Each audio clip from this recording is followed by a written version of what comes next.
အတန်ကြဲကြဲထွက်လာတော့သူအဲ့ဒီနားမှာပဲမှီပြီးအနားယူလိုက်တယ်ထူးဆန်းတာကသူ့နှလုံးခုန်လုံးမြန်မနေဘူးအဲ့ဒီလောက်လှုပ်ရှားထားတာတောင်သူအမောဖောက်မနေဘူးသူစောင့်ကြည့်တဲ့အပေါက်ကနေအောက်ကိုကြည့်လိုက်တယ်လူစိမ်းကအကာအကွယ်ကိုတွန်းဖွင့်ဖို့ကြိုးစားနေပေမဲ့အလကားပါပဲလောက်ကာတွေအကုန်လုံးရဲ့အလေးချိန်ကယာနဲ့ချီရှိတယ်လူစိမ်းကလော်ဘီထဲမှာရက်ပြီးအကူအညီတောင်းဖို့អော်နေတယ်သူ့အတန်ကိုကြားရတာတော့ကူးဆက်ခံထားရပုံမပေါက်ဘူးဒါပေမဲ့အဲ့ဒီလူကတော့ပြန်မဖြေဖို့ဆုံးဖြတ်ထားတယ်သူ့မှာပစ္စည်းတွေအများကြီးရှိနေပြီးလူစိမ်းတယောက်ရဲ့စိတ်ဓာတ်ကိုစမ်းသပ်မနေချင်ဘူးသူကတင်းပေါက်ကနေကြည့်လိုက်တယ်လမ်းပေါ်မှာမနေ့ကထပ်ပိုများတဲ့ယောဂကူးဆက်ခံထားရသူတွေရှိနေတယ်စိတ်ကမ်းဘက်မှာမီးတွေလင်းနေတယ်အသက်ရှင်ကျန်ရစ်သူတွေရဲ့စခန်းကြီးတစ်ခုများလားသူသေချာမသိဘူးသူလူစိမ်းကိုပြန်ကြည့်တယ်သူကစောစောကသူလှုပ်ခဲ့တယ်လို့ပဲလော်ဘီထဲကရောင်းတဲ့ဆက်တွေနဲ့ရေဆက်ကိုစစ်ဆေးပြီးကလတ်ထိုင်မှာထိုင်ကစိတ်ပြက်လက်ပြက်နဲ့မျက်နှာကိုပုတ်တက်နေတယ်အဲ့ဒီအချိန်မှာပဲလူစိမ်းရဲ့လက်ပေါ်ကဒဏ်ရာကိုသူသတိထားမိသွားတယ်သူ့ဒဏ်ရာလိုပဲမီးကိုးရောင်ဖြော့ဖြော့ဖြစ်နေတယ်ရေကူးကန်ဘေးမှာထိုင်နေတဲ့လူစိမ်းကတခုခုကိုကြည့်ပြီးလှည့်ထွက်သွားကပြန်လာပြီးပြန်ထိုင်နေတယ်သူအရန်စိုးရိမ်နေပုံပဲမှောင်ခံနေပြီးသူအောက်ကိုထက်ကြည့်တယ်လူစိမ်းကခေါင်းလိုက်ဆိုင်ကျနေပြီးမကန်ရိုင်တဲ့နေကရေကူးကန်နားမှာဟိုဒီလမ်းလျှောက်နေတယ်ပြီးတော့သူ့လက်ချောင်းထဲကနေထူးဆန်းတဲ့အတန်မျိုးထွက်လာတယ်အဲ့ဒါကိုကြားတော့သူတကိုယ်လုံးကြက်တိထားသွားတယ်ရှေ့တကားကပွင့်နေတယ်လူစိမ်းရဲ့အော်တန်နဲ့ဟိန်းတန်တွေကအပြင်ထိရောက်သွားပြီးတခြားယောဂကူးဆက်ခံထားရသူတွေကိုဆွဲဆောင်သွားနိုင်တယ်ဘေးကင်းဖို့အတွက်သူခိုင်ခန့်တဲ့တစ်သားစပွဲခုံတစ်ခုကိုတကားမှာထောက်ပြီးရုံးခန်းတကားကိုပိတ်လိုက်တယ်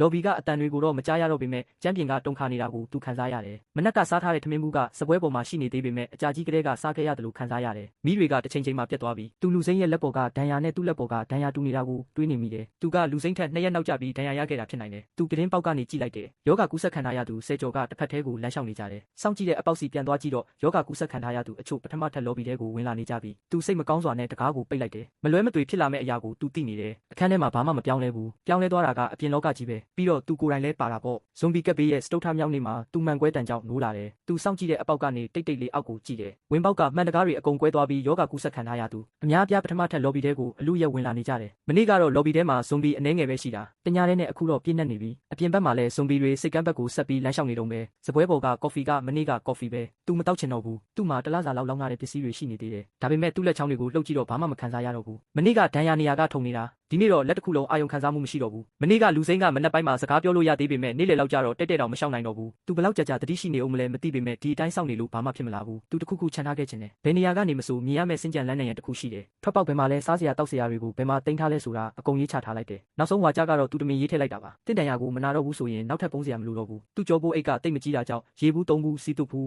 အချို့နဲ့သူ့မှတ်တမ်းစာအုပ်လောက်ပဲထည့်လိုက်တယ်ရုံးခန်းထဲမှာကြံခဲ့တဲ့ပစ္စည်းတွေကနောက်တစ်ယောက်အသက်ရှင်ကျန်ရစ်သူအတွက်ခဏတာလုံလောက်ပါလိမ့်မယ်သူတကားရှိကအကာအကွယ်ကိုအလွယ်တကူရွှေ့လိုက်တယ်သူအဲ့ဒါဘလောက်လေးတယ်ဆိုတာကိုတော့မခံစားရတော့ဘူးဖြစ်မယ်သူပထမထပ်ကိုတိတ်လေးဂယုတစိုက်ဆင်းသွားတယ်အပြင်ကဇွန်ဘီတွေကအရန်နီးနေပေမဲ့တကားမဖွင့်တဲ့၍သူတို့ဝင်လို့မရဘူးတကားဝမှာသူခဏရက်လိုက်တယ်ကလတ်ထိုင်ကိုရွှေ့ထားတယ်လောက်ကခန်းတကားလဲပွင့်နေပေမဲ့သူဂယုမစိုက်တော့ဘူးခဏလေးပဲတွေဝေပြီးနောက်အပြင်ဘက်ကိုဆက်လျှောက်သွားတယ်လေတွေတိုးဝင်လာတဲ့အခါသူခဏလေးရက်သွားတယ်လေးရက်လုံးသူပိုးသက်စေးနဲ့နန်နေတဲ့အဆောက်အုံထဲမှာပုံနေခဲ့ရတာလက်ဆက်တဲ့လေးကိုရှူရှိုက်ရတာကြပြီလေသူအခုခေါင်းငုံစရာမလိုတော့ဘူးကားတွေကိုအကာအကွယ်ယူစရာလည်းမလိုတော့ဘူးသူကြောက်စိတ်ကိုမခံစားရတော့ဘူးဂက်ဆိုင်နာကဇွန်ဘီက၄ရက်ကအတိုင်းပဲရက်နေတော့မယ်ကားပြင်ဆိုင်ရဲ့တန်တကားကိုလည်းဘယ်သူမှမထိထားဘူးသူဇွန်ဘီတကောင်ဘေးကဖြတ်သွားတဲ့အခါ3မီတာတောင်မဝေးဘူးဇွန်ဘီကသူ့ကိုလှည့်တောင်မကြည့်ဘူးသူစိတ်ကမ်းဘက်ကိုတလန့်ချင်းရှောက်သွားတယ်နောက်တော့နေအောင်ကြီးကတိမ်တွေကိုဖောက်ထွက်လာတယ်သူဒီလိုနှွေးထွေးမှုကိုခံစားရတာကြပြီ